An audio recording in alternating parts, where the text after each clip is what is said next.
Title: अंधेरे के ख्वाब। एक शहर की चौपट गलियों में बसा हुआ एक छोटा सा मकान था। इस मकान में एक युवक नामक आदित्य रहता था। उसके लिए जिंदगी बहुत मुश्किल थी। एक छोटे से गांव से शहर आना, अपने पैरों पर खड़ा होना बहुत मुश्किल था। आदित्य का सपना था कि वह एक बड़ा अफसर बने और अपने परिवार का आदमी बने। तारांकन, अंधेरा तारांकन वर्ष 2004 का था।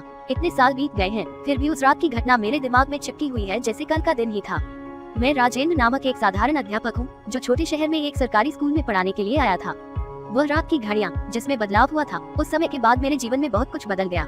मेरी पत्नी श्वेता और मेरी छोटी सी बेटी मुन्नी के साथ मैं उस शहर में अपना घर बना रहा था।